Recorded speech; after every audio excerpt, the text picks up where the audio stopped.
ગુજરાતમાં ફરી એકવાર શર્મનાક ઘટના સામે આવી છે। 6 વર્ષની બાળકી ખેતરમાં રમી રહી હતી, ત્યાં એક હેવાન આવે છે, દીકરી સાથે બળાત્કાર કરવાનો પ્રયત્ન કરે છે, પણ તે બળાત્કાર નથી કરી શકતો એટલે ગુસ્સામાં આવે છે અને બાળકીના ગુપ્તાંગમાં સળિયો નાખે છે। 6 વર્ષની બાળકી લોહી લુહાણ થઈ જાય છે।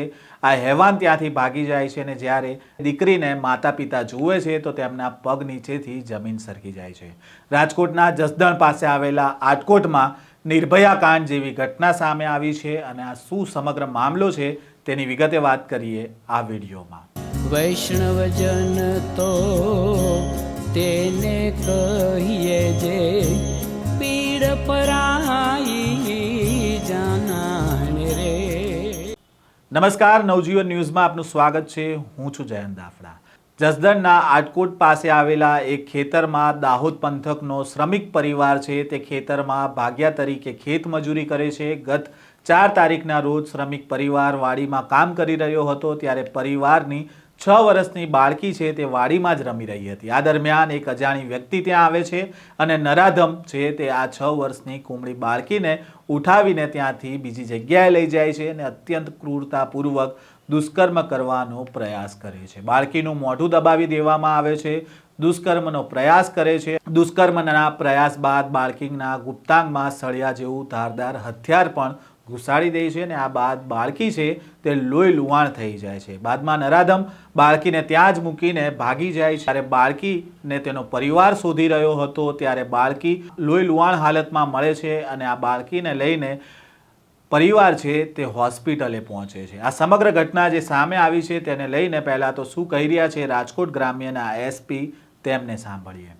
રાજકોટ ગ્રામ્ય જિલ્લાના આટકોટ પોલીસ સ્ટેશન વિસ્તારમાં કાનપુર ગામની બાજુમાં આવતી વાડીમાં રહેતા આપણા ગરબાડા દાહોદના જો ભાગ્યા છે એની 7 વર્ષની દીકરી સાથે એક દુષ્કર્મનો બનાવ બન્યો।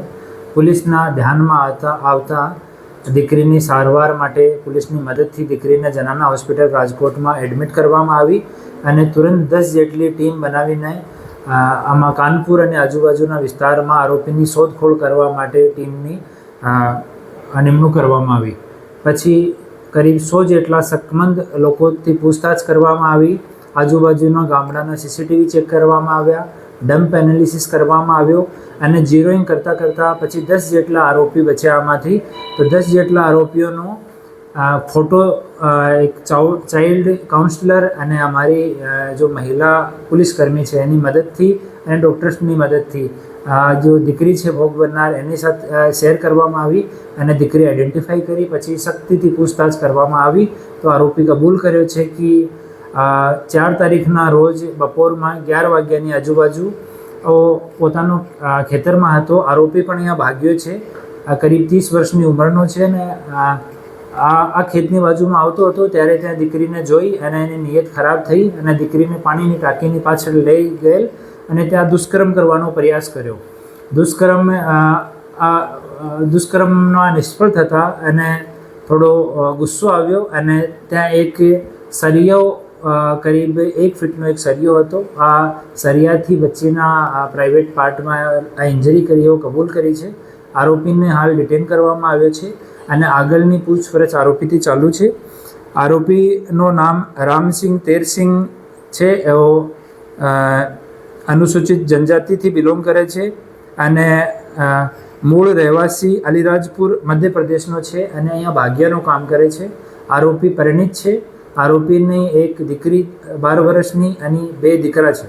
ખેતરમાં રમી રહેલી 6 વર્ષની બાળકી પરિવારને ન દેખાતા તેની શોધખોળ શરૂ કરી હતી। આ દરમિયાન બાળકી ત્યાં નજીકમાંથી લોહી લુહાણ હાલતમાં મળી આવતા પરિવારના પગ તળેથી જમીન સરકી ગઈ હતી ને ત્યારબાદ આ શ્રમિક પરિવાર છે તે બાળકીને સારવાર માટે રાજકોટની હોસ્પિટલ લઈને આવે છે અને જ્યાં હાલ બાળકીની સારવાર ચાલુ હોવાનું પણ સામે આવ્યું છે। આ ઘટના સામે આવતા જસદણ સહિત આટકોટ પંથકમાં અરેરાટી વ્યાપી ગઈ છે। આ પ્રકારના સમાચાર અને અહેવાલ સાથે ફરી મળીશું। નવજીવન ન્યૂઝ સાથે જોડાયેલા રહેજો।